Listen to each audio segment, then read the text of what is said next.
Sentido y sensibilidad, de Jane Austen.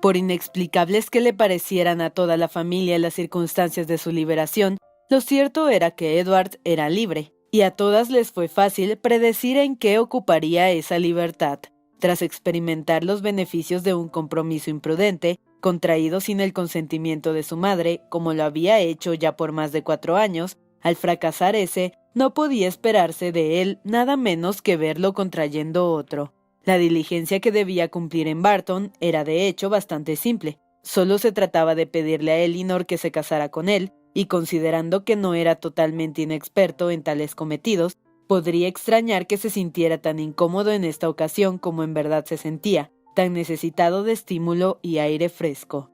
No es necesario, sin embargo, contar en detalle lo que tardó su caminata en llevarlo a tomar la decisión adecuada, cuánto demoró en presentarse la oportunidad de ponerla en práctica y de qué manera se expresó y cómo fue recibido. Lo único que importa decir es esto, que cuando todos se sentaron a la mesa a las 4, alrededor de 3 horas después de su llegada, había conseguido a su dama, había logrado el consentimiento de la madre y era el más feliz de los hombres. Y ello no solo en el embelesado discurso del enamorado, sino en la realidad de la razón y la verdad. Ciertamente su dicha era más que la común, un triunfo mayor que el corriente en los amores correspondidos, le henchía el corazón y le elevaba el espíritu. Se había liberado sin culpa alguna de su parte de ataduras que por largo tiempo lo habían hecho infeliz y lo habían mantenido unido a una mujer a quien hacía mucho había dejado de amar. Y de inmediato había alcanzado en otra mujer esa seguridad por la que debió desesperar desde el mismo momento en que la había empezado a desear. Había transitado no desde la duda o el suspenso, sino desde la desdicha a la felicidad, y habló del cambio abiertamente con una alegría tan genuina, fácil y reconfortante, como nunca le habían conocido ante sus amigas. Le había abierto el corazón a Elinor, le confesó todas sus debilidades y trató su primer e infantil enamoramiento de Lucy con toda la dignidad filosófica de los 24 años. «Fue un apego tonto y ocioso de mi parte», dijo, «consecuencia del desconocimiento del mundo y de la falta de ocupación. Si mi madre me hubiera dado alguna profesión activa cuando a los 18 años me sacaron de la tutela del señor Pratt, no estoy muy seguro de que nada habría ocurrido jamás, pues aunque salí de Longstaple con lo que en ese tiempo creía la más invencible devoción por su sobrina, aún así, si hubiera tenido cualquier actividad, cualquier cosa en que ocupar mi tiempo y que me hubiera mantenido alejado de ella por unos pocos meses, pronto habría superado esos amores de fantasía, especialmente si hubiera compartido más con otras personas, como en ese caso habría debido hacerlo. Pero en vez de emplearme en algo, en vez de contar con una profesión elegida por mí, o que se me permitiera elegir una, volví a casa a dedicarme al más completo ocio, y durante el año que siguió, carecía hasta de la ocupación nominal que me habría dado la pertenencia a la universidad, puesto que no ingresé a Oxford sino hasta los 19 años.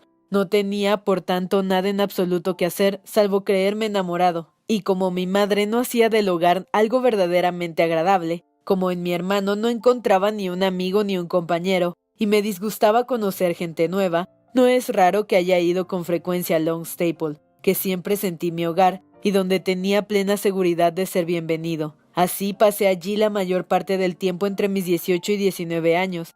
Veía en Lucy todo lo que hay de amable y complaciente. Era bonita también, al menos eso pensaba yo en ese tiempo, y conocía tan pocas mujeres que no podía hacer comparaciones ni detectar defectos. Tomando todo en cuenta, por tanto, creo que por insensato que fuera nuestro compromiso, por insensato que haya resultado ser después de todo sentido, en ese tiempo no fue una muestra de insensatez extraña o inexcusable. Era tan grande el cambio que unas pocas horas habían producido en el estado de ánimo y la felicidad de las Dashwood, tan grande que no pudieron menos que esperar todas las satisfacciones de una noche en vela. La señora Dashwood, demasiado feliz para lograr alguna tranquilidad, no sabía cómo demostrar su amor a Edward o ensalzar a Elinor suficientemente, cómo agradecer bastante su liberación sin vulnerar su delicadeza, ni cómo ofrecerles oportunidad para conversar libremente entre ellos y al mismo tiempo disfrutar, como era su deseo, de la presencia y compañía de ambos. Marianne podía manifestar su felicidad únicamente a través de las lágrimas. Podía caer en comparaciones, en lamentos, y su alegría, aunque tan sincera como el amor por su hermana, ni le levantaba el ánimo ni podía ponerse en palabras. Pero Elinor, ¿cómo describir sus sentimientos? Desde el momento en que supo que Lucy se había casado con otro, que Edward estaba libre, hasta el instante en que él justificó las esperanzas que tan de inmediato habían seguido, tuvo alternativamente todas las emociones menos la calma. Cuando hubo pasado el segundo momento, cuando desaparecieron todas sus dudas, todas sus cuitas, cuando pudo comparar su situación con la del último tiempo, cuando lo vio honorablemente libre de su anterior compromiso, cuando vio que aprovechaba su libertad para dirigirse a ella y declararle un amor tan tierno, tan constante como ella siempre lo había supuesto, se sintió abrumada, dominada por su propia felicidad, y a pesar de la afortunada tendencia de la mente humana a aceptar rápidamente cualquier cambio para mejor, se necesitaron varias horas para devolverle la serenidad de su ánimo o algún grado de tranquilidad a su corazón. Edward se quedaría ahora al menos una semana en la cabaña, pues más allá de cualquier otra obligación que debiera cumplir, le era imposible dedicar menos de una semana a disfrutar la compañía de Elinor, o que alcanzaran a decir en menos tiempo la mitad de lo que debían decirse sobre el pasado, el presente y el futuro, pues aunque unas pocas horas pasadas en la difícil tarea de hablar incesantemente bastan para despachar más temas de los que pueden tener realmente en común dos criaturas racionales, con los enamorados es diferente. Entre ellos nunca se da por terminada ninguna materia, ni se da por comunicado algo, a no ser que se lo haya repetido 20 veces. El matrimonio de Lucy, la inagotable y explicable sorpresa que les había producido a todos, por supuesto alimentó una de las primeras conversaciones de los enamorados, y el particular conocimiento que Elinor tenía de cada una de las partes hizo que desde todos los puntos de vista le pareciera una de las circunstancias más extraordinarias e inconcebibles que hubieran llegado a sus oídos.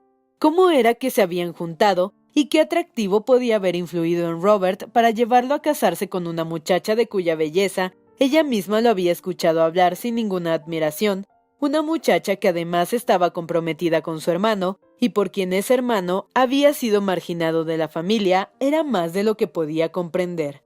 Para su corazón era algo maravilloso, para su imaginación hasta ridículo, pero a su razón, a su juicio, le parecía un verdadero enigma. La única explicación que se le ocurría a Edward era que quizá, habiéndose encontrado primero por azar, la vanidad de uno había sido también trabajada por halagos de la otra, que eso había llevado poco a poco a todo lo demás. Elinor recordaba lo comentado por Robert en Harley Street, respecto de cuánto podría haber logrado él de haber intervenido a tiempo en los asuntos de su hermano. Se lo contó a Edward. «Eso es muy propio de Robert», fue su inmediato comentario. «Y eso es lo que seguramente tenía en mente», agregó luego, al comienzo de su relación con Lucy. Y al comienzo quizá todo lo que también quería ella era lograr que interpusiera sus buenos oficios en mi favor. Después pueden haber surgido otros planes. Durante cuánto tiempo esto había estado ocurriendo entre ellos, él tampoco podía imaginarlo, pues en Oxford, donde había elegido quedarse desde su salida de Londres, no tenía manera de saber de ella sino por ella misma, y hasta el último momento sus cartas no fueron ni menos frecuentes ni menos afectuosas de lo que siempre habían sido. Ni la menor sospecha entonces lo preparó para lo que iba a seguir, y cuando finalmente reventó la noticia en una carta de la misma Lucy, creía que durante algún tiempo se había quedado pasmado entre la maravilla, el horror y la alegría de tal liberación. Puso la carta en manos de Elinor. «Estimado señor, con la certeza de haber perdido hace tiempo su afecto, me he sentido en libertad de entregar el mío a otra persona, y no dudo de que con él seré tan feliz como solía pensar que lo sería con usted. Pero rehúso aceptar la mano cuando el corazón pertenecía a otra. Sinceramente deseo sea feliz con su elección, y no será mi culpa si no somos siempre buenos amigos, como nuestro cercano parentesco hace ahora apropiado. Sin ninguna duda le puedo decir que no le guardo rencor alguno, y estoy segura de que será demasiado generoso para hacer nada que nos perjudique. Su hermano se ha ganado todo mi afecto, y como no podríamos vivir el uno sin el otro, acabamos de volver del altar y nos dirigimos ahora a Dawlish a pasar unas pocas semanas. lugar que su querido hermano tiene gran curiosidad por conocer, pero pensé molestarlo primero con estas pocas líneas y para siempre quedaré su sincera amiga y hermana que bien lo quiere, Lucy Ferrars. He quemado todas sus cartas y le devolveré su retrato a la primera oportunidad. Por favor, destruye las páginas que le he enviado con mis pobres frases, pero el anillo con mi cabello tendré el mayor gusto de dejárselo. Elinor la leyó y la devolvió sin ningún comentario. No te preguntaré qué opinas de ella en cuanto a composición, dijo Edward. Por nada del mundo habría querido en otros tiempos que tuvieras una de sus cartas. En una cuñada ya es bastante malo, pero en una esposa, ¿cómo me han hecho sonrojar algunas de sus páginas? Y creo poder decir que desde los primeros 6 meses de nuestro descabellado asunto, esta es la única carta que he recibido de ella en que el contenido compensó las faltas en el estilo. Como sea que hayan comenzado, dijo Elinor tras una pausa, ciertamente están casados, y tu madre se ha ganado un castigo muy justo. La independencia económica que otorgó a Robert por resentimiento contigo le ha permitido a él elegir a su antojo. Y de hecho, ha estado sobornando a un hijo con 1000 libras anuales para que termine haciendo lo mismo que la hizo desheredar al otro cuando lo intentó. Supongo que difícilmente le dolerá menos ver casada a Lucy con Robert que contigo. Le va a doler más porque Robert siempre fue su favorito. Le dolerá más y de acuerdo con el mismo principio, lo va a perdonar mucho más rápido. Edward no sabía en qué estaban las relaciones entre ellos en ese momento, pues no había hecho ningún intento por comunicarse con nadie de su familia.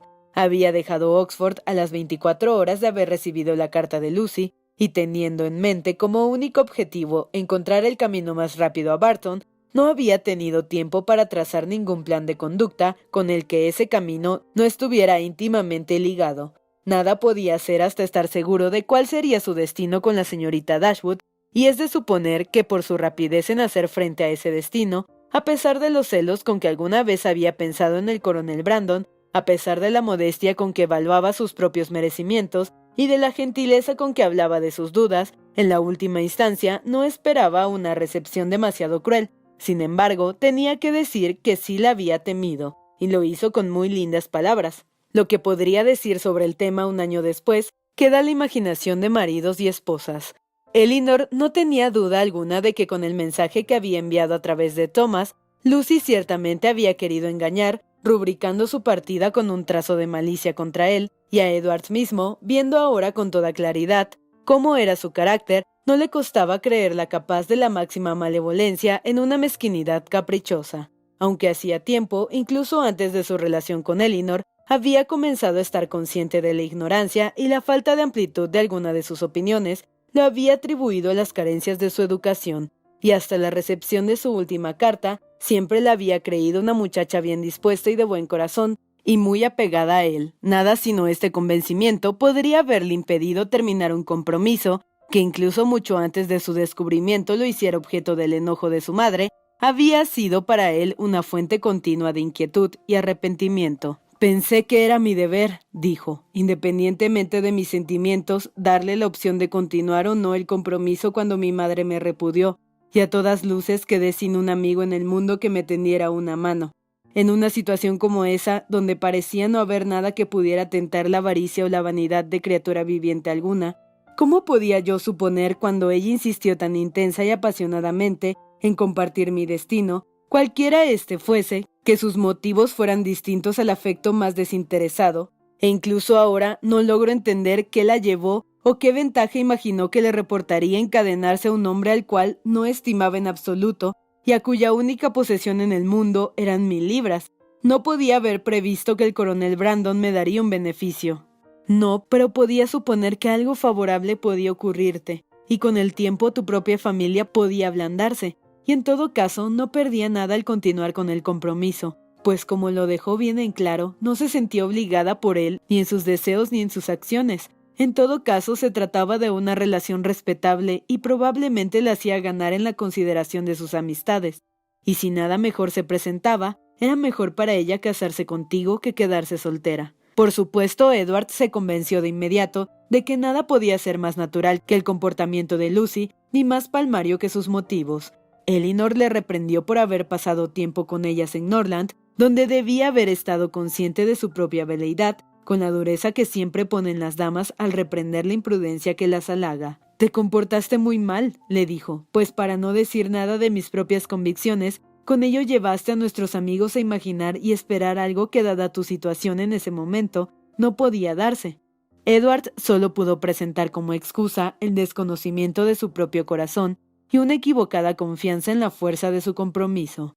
«Fui tan tonto como para creer que, dado que había empeñado mi palabra con otra persona, no había peligro en estar contigo, y que la conciencia de mi compromiso iba a resguardar mis sentimientos, haciéndolos tan seguros y sagrados como mi honor. Te admiraba, pero me decía que era solo una amistad, y hasta que comencé a compararte con Lucy, no me di cuenta de hasta dónde había llegado. Después de eso supongo que no fue correcto quedarme tanto en Sussex, y los argumentos con los que intentaba reconciliarme con la conveniencia de hacerlo no eran mejores que estos. Es a mí a quien pongo en peligro, no le hago daño a nadie sino a mí mismo». Elinor sonrió meneando la cabeza. Edward se alegró al saber que esperaban la visita del coronel Brandon a la casa, pues no solo deseaba conocerlo mejor, sino convencerlo de que ya no resentía que le hubiera dado el beneficio de Delaford, pues con lo poco entusiastas agradecimientos que recibió de mi parte en esa ocasión, dijo, «puede seguir creyendo que todavía no le perdono habérmelo ofrecido». Se asombraba ahora de no haber ido todavía a conocer el lugar, pero era tan escaso el interés que había puesto en todo el asunto, que todo lo que sabía de la casa, del jardín y las tierras beneficiales, de la extensión de la parroquia, las condiciones de la tierra y el importe de los diezmos se lo debía a la misma Elinor, que había escuchado tantas veces al coronel Brandon, le había prestado tanta atención que ahora tenía completo dominio sobre el tema. Después de todo esto, tan solo quedaba una cosa no aclarada entre ellos, una dificultad por vencer. Los unía un mutuo afecto y tenían la más cálida aprobación de sus verdaderos amigos. El conocimiento íntimo que tenían el uno del otro era una base segura para su felicidad, y solo les faltaba con qué vivir. Edward tenía 2000 libras y Elinor 1000, y sumado a ello, el beneficio de Delaford era todo lo que podían considerar como propio, pues a la señora Dashwood le era imposible adelantarles nada, y ninguno de los dos estaba tan enamorado como para pensar que 350 libras al año bastarían para proveerlos de todas las comodidades de la vida. Edward no desesperaba totalmente de un cambio favorable hacia él en su madre, y en eso descansaba para lo que faltaba a sus ingresos. Pero Elinor no tenía igual confianza, pues como Edward seguía sin poder casarse con la señorita Morton, y en su halagador lenguaje, la señora Ferrars se había referido a la unión con ella únicamente como un mal menor al de su elección de Lucy Steele, temía que la ofensa de Robert solo serviría para enriquecer a Fanny. 4 días después de la llegada de Edward, apareció el coronel Brandon, con lo que se completó la satisfacción de la señora Dashwood, y pudo tener el honor por primera vez desde que vivía en Barton de tener más compañía de la que su casa podía acoger. Se permitió a Edward retener sus privilegios de primer visitante, y así el coronel Brandon debía ir todas las noches a sus antiguos aposentos en la finca, desde los cuales volvía cada mañana lo suficientemente temprano para interrumpir el primer tête-à-tête de los enamorados después del desayuno. Después de 3 semanas de permanencia en Delaford, donde al menos al atardecer poco tenía que hacer excepto calcular la desproporción entre 36 y 16, el coronel Brandon llegó a Barton en un estado de ánimo tan decaído que para alegrarse requirió toda la mejoría en la apariencia de Marianne, toda la afabilidad de su recepción y todo el estímulo de las palabras de su madre. Entre tales amigos, sin embargo, y con tales halagos, pronto revivió. Todavía no le había llegado ningún rumor sobre el matrimonio de Lucy. No sabía nada de lo ocurrido y, por consiguiente, pasó las primeras horas de su visita escuchando y asombrándose. La señora Dashwood le explicó todo dándole nuevos motivos para alegrarse por el servicio hecho al señor Ferrars, dado que a la postre había resultado en beneficio de Elinor. Sería innecesario decir que la buena opinión que los caballeros tenían uno del otro mejoró junto con aumentar su mutuo conocimiento, pues no podía ser de otra manera. La semejanza en sus principios y buen juicio, en disposición y manera de pensar, probablemente habría bastado para unirlos como amigos sin necesidad de ninguna otra cosa que los acercara, pero el hecho de estar enamorados de 2 hermanas y 2 hermanas que se querían hizo inevitable e inmediata una estimación que en otras condiciones quizá debió haber esperado los efectos del tiempo y el discernimiento. Las cartas provenientes de la ciudad, que unos días antes habrían estremecido cada nervio del cuerpo de Elinor, ahora llegaban para ser leídas con menos emoción que gusto. La señora Jennings escribió para contarles toda la fantástica historia, para desahogar su honesta indignación contra la veleidosa muchacha que había dejado plantado a su novio y derramar compasión por el pobre Edward, que estaba segura había adorado a aquella despreciable pícara y, según todos los informes, se encontraba ahora en Oxford con el corazón casi completamente destrozado. A mi parecer, continuaba, nunca se ha hecho nada de manera tan solapada, pues no hacía ni 2 días que Lucy había venido a visitarme y se había quedado un par de horas conmigo. Nadie tuvo ninguna sospecha de lo que ocurría, ni siquiera Nancy, que pobre criatura, llegó acá llorando al día siguiente, terriblemente alarmada por miedo de la señora Ferrars y por no saber cómo llegar a Plymouth. Pues Lucy, según parece, le pidió prestado todo su dinero antes de casarse, suponemos que para lucirse, y la pobre Nancy no tenía ni siquiera 7 chelines en total, así que me alegró mucho darle 5 guineas que le permitieran llegar a Exeter, donde piensa quedarse 3 o 4 semanas en casa de la señora Burgess, con la esperanza, así le digo yo, de toparse otra vez con el reverendo. Y debo confesar que lo peor de todo es la mala voluntad de Lucy de no llevársela en su caleza. Pobre señor Edward, no puedo sacármelo de la cabeza, pero deben hacer que vaya a Barton y la señorita Marianne debe intentar consolarlo. El tono del señor Dashwood era más solemne. La señora Ferrars era la más desdichada de las mujeres. La sensibilidad de la pobre Fanny había soportado agonías y él estaba maravillado y lleno de gratitud al ver que no habían sucumbido bajo tal golpe. La ofensa de Robert era imperdonable, pero la de Lucy era infinitamente peor.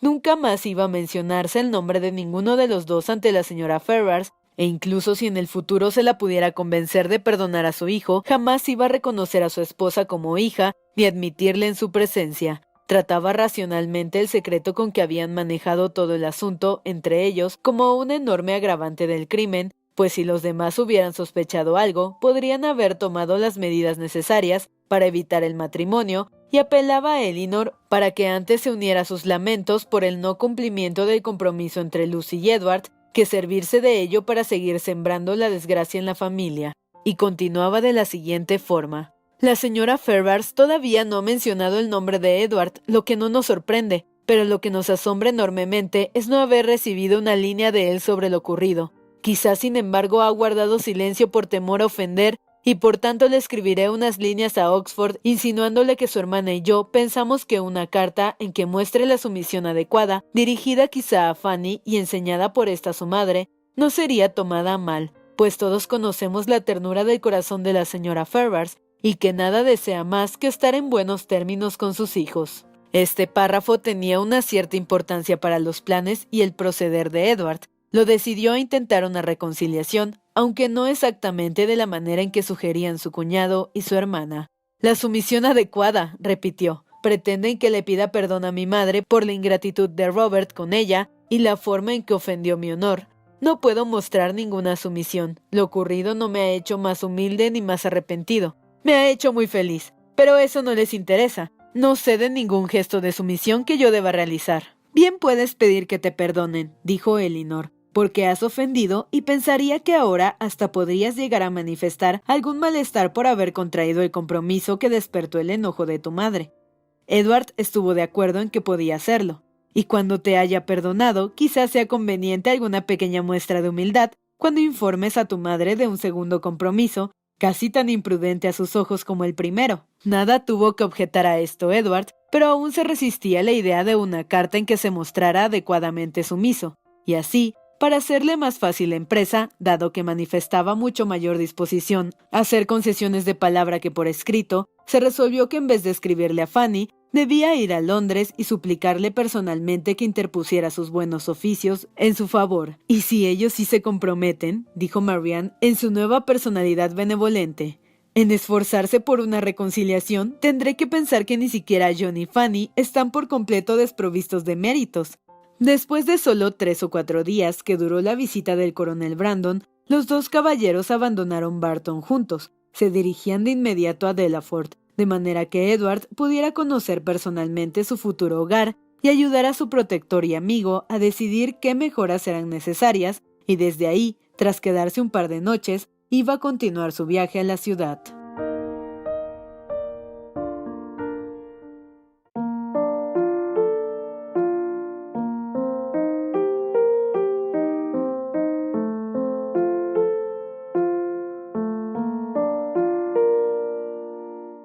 Después de la apropiada resistencia por parte de la señora Ferrars, una resistencia bastante enérgica y firme para salvarla del reproche en el que siempre parecía temerosa de incurrir, el de ser demasiado amable, Edward fue admitido en su presencia y elevado otra vez a la categoría de hijo. En el último tiempo, su familia había sido extremadamente fluctuante. Durante muchos años de su vida había tenido 2 hijos, pero el crimen y aniquilamiento de Edward, unas semanas atrás, la habían privado de uno. El similar aniquilamiento de Robert la había dejado durante 15 días sin ninguno, y ahora, con la resurrección de Edward, otra vez tenía uno.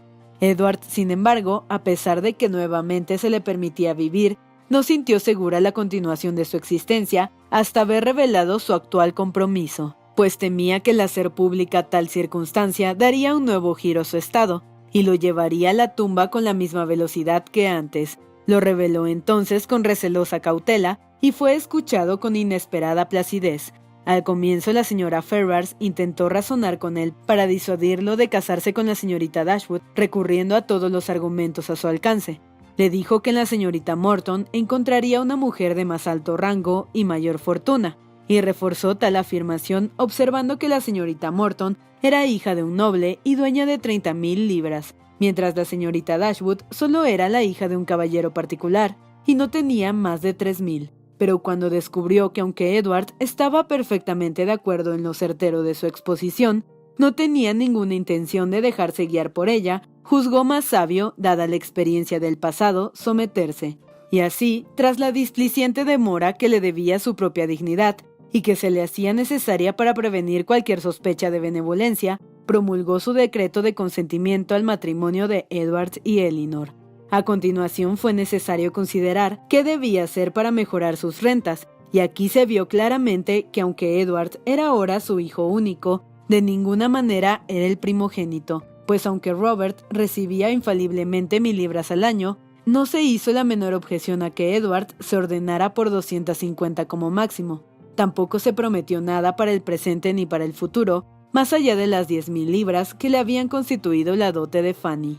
Eso, sin embargo, era lo que Edward y Elinor deseaban, y mucho más de lo que esperaban, y la señora Ferrars, con sus evasivas excusas, parecía la única persona sorprendida de no dar más. Así, habiéndoseles asegurado un ingreso suficiente para cubrir sus necesidades, después de que Edward tomó posesión del beneficio, no les quedaba nada por esperar, sino que estuviera lista la casa a la cual el coronel Brandon le estaba haciendo importantes mejoras en su ansiedad por acomodar a Elinor. Y tras esperar algún tiempo que las completaran, tras experimentar, como es lo habitual, las 1000 desilusiones y retrasos de la inexplicable lentitud de los trabajadores, Elinor, como siempre, quebrantó la firme decisión inicial de no casarse hasta que todo estuviera listo, y la ceremonia tuvo lugar en la iglesia de Barton a comienzos de otoño.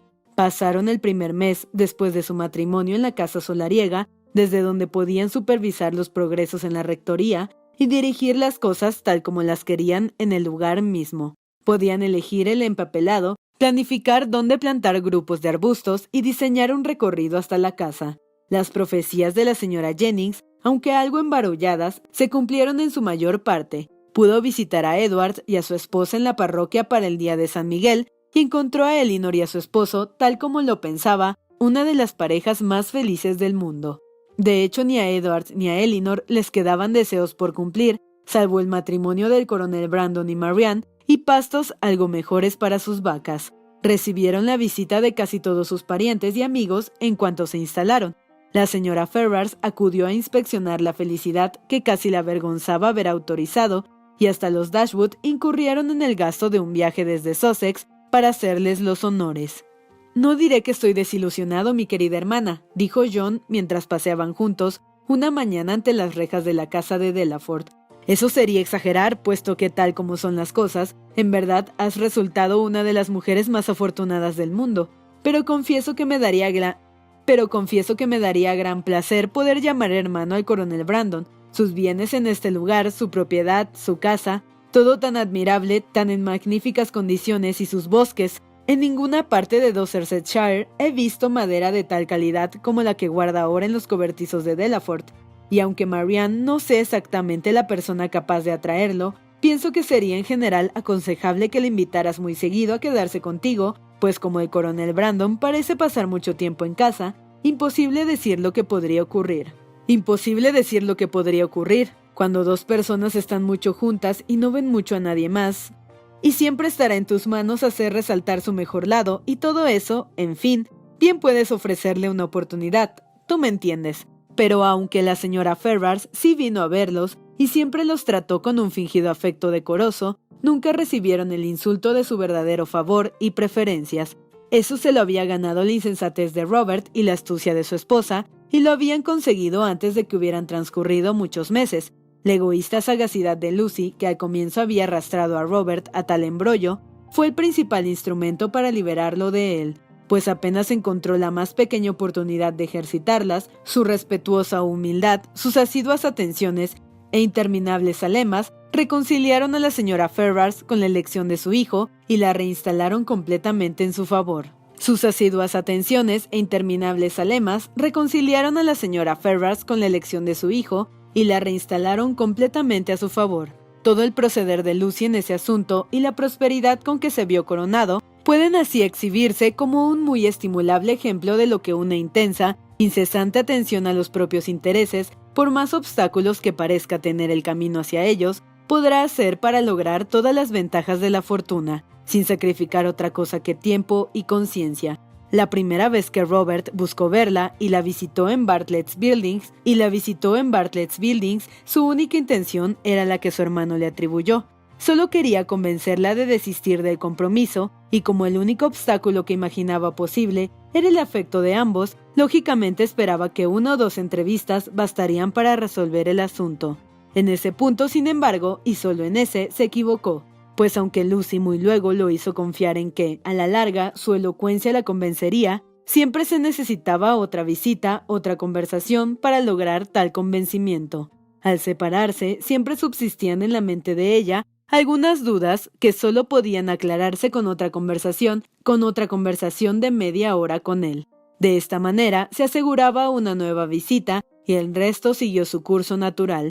En vez de hablar de Edward, paulatinamente llegaron a hablar solo de Robert, un tema sobre el cual él siempre tenía más que decir que sobre el otro, y en el cual ella pronto mostró un interés que casi se equiparaba al de él. Y en pocas palabras, rápidamente fue evidente para ambos que él había suplantado por completo a su hermano.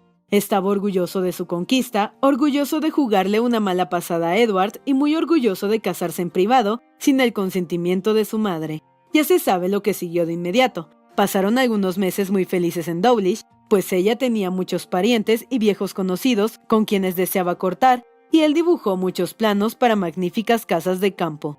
Y cuando desde allí volvieron a la ciudad, obtuvieron el perdón de la señora Ferrars con el sencillo expediente de pedírselo, camino adoptado a instancias de Lucy. En un principio, como es lógico, el perdón alcanzó únicamente a Robert, y Lucy, que no tenía ninguna obligación con su suegra y por tanto no había transgredido nada, permaneció unas pocas semanas más sin ser perdonada. Pero la perseverancia en un comportamiento humilde, más mensajes donde asumía la culpa por la ofensa de Robert y gratitud por la dureza con que era tratada, le procuraron con el tiempo un altanero reconocimiento de su existencia que la abrumó por su condescendencia y que luego la condujo a pasos muy rápidos al más alto estado de afecto e influencia. Lucy se hizo tan necesaria a la señora Ferrars como Robert o Fanny, y mientras Edward nunca fue perdonado de todo corazón por haber pretendido alguna vez casarse con ella, y se referían a Elinor, aunque superior a Lucy en buena fortuna y nacimiento, como una intrusa, ella siempre fue considerada y abiertamente reconocida como su hija favorita. Se instalaron en la ciudad, recibieron un muy generoso apoyo de la señora Ferrars, estaban en los mejores términos imaginables con los Dashwood, y dejando de lado los celos y mala voluntad que siguieron subsistiendo entre Fanny y Lucy, en los que por supuesto sus esposos tomaban parte, junto con los frecuentes desacuerdos domésticos entre los mismos Robert y Lucy, nada podía superar la armonía en que vivieron todos juntos. Lo que Edward había hecho para haber enajenado sus derechos de mayorazgo podría haber extrañado a muchos de haberlo descubierto, y lo que Robert había hecho para ser el sucesor de ellos lo sorprendería mucho más. Fue sin embargo un arreglo justificado por sus consecuencias, sino por sus causas, pues nunca hubo señal alguna en el estilo de vida de Robert ni en sus palabras que hiciera sospechar que lamentara la magnitud de su renta, ya sea por dejarle demasiado poco a su hermano o adjudicarle demasiado a él, y si se pudiera juzgar a Edward por el pronto cumplimiento de sus deberes en cada cosa, por un cada vez mayor apego a su esposa y a su hogar, y por la constante alegría de su espíritu, se lo podría suponer no menos contento con su suerte que su hermano, ni menos libre de desear ningún cambio en ella. El matrimonio de Elinor solo la separó de su familia en esa mínima medida necesaria para que la casita de Barton no quedara abandonada por completo, pues su madre y hermanas pasaban más de la mitad del tiempo con ella. Las frecuentes visitas de la señora Dashwood a Delaford estaban motivadas tanto por el placer como por la prudencia, pues su deseo de juntar a Marianne y al coronel Brandon era apenas menos acentuado, aunque algo más generoso que el manifestado por John. Era ahora su causa preferida. Por preciada que le fuera la compañía de su hija, nada deseaba tanto como renunciar a ella en bien de su estimado amigo. Y ver a Marianne instalada en la casa solariega era también el deseo de Edward y Elinor. Todos se condolían de las penas del coronel y se sentían responsables por aliviarlas, y Marianne, por consenso general, debía ser el consuelo de todas ellas. Con tal alianza en su contra, con el íntimo conocimiento de la bondad del coronel, con el convencimiento del enorme afecto que él le profesaba, que finalmente, aunque mucho después de haberse hecho evidente para todos los demás, se abrió paso a ella, ¿qué podía hacer?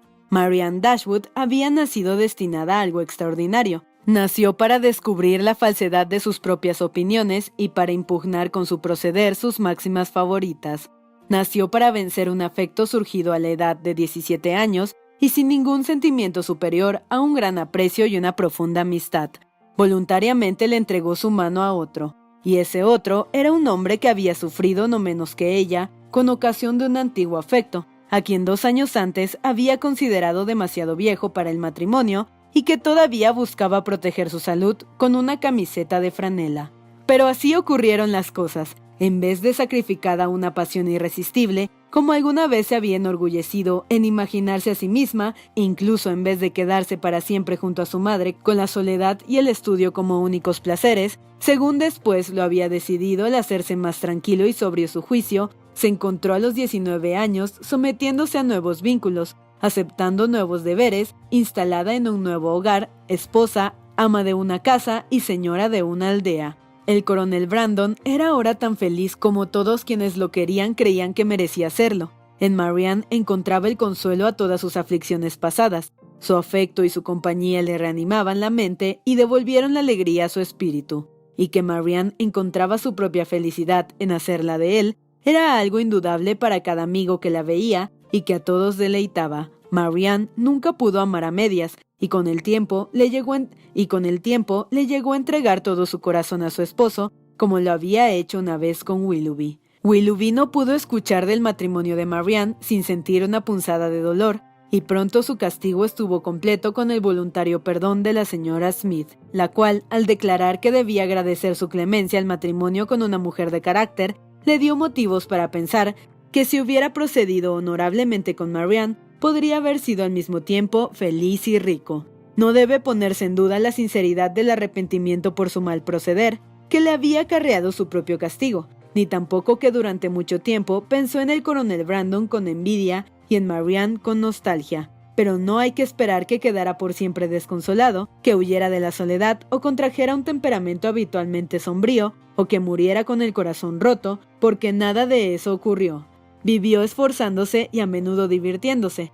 No siempre su esposa estaba de mal humor, ni su hogar falto de comodidades, y en sus criaderos de perros y caballos, y en todo tipo de deportes, encontró un grado no despreciable de felicidad doméstica. Por Marianne, sin embargo, a pesar de la descortesía de haber sobrevivido a su pérdida, siempre mantuvo ese decidido afecto que lo hacía interesarse en todos sus asuntos y que lo llevó a transformarla en su secreta pauta de perfección femenina. Y así, muchas beldades prometedoras terminaron desdeñadas por él después de algunos días, como sin punto de comparación con la señora Brandon. La señora Dashwood tuvo la suficiente prudencia de quedarse en la cabaña sin intentar un traslado a Delaford, y afortunadamente para Sir John y la señora Jennings, en el momento en que se vieron privados de Marianne, Margaret había llegado a una edad muy apropiada para bailar, y ya podía permitir se le supusieran enamorados. Entre Barton y Delaford había esa permanente comunicación que surge naturalmente de un gran cariño familiar, y de los méritos y las alegrías de Elinor y Marianne, no hay que poner en último lugar el hecho de que, aunque hermanas, y viviendo casi a la vista una de la otra, pudieron hacerlo sin desacuerdos entre ellas, ni producir tensiones entre sus esposos. Sentido y sensibilidad, de Jane Austen.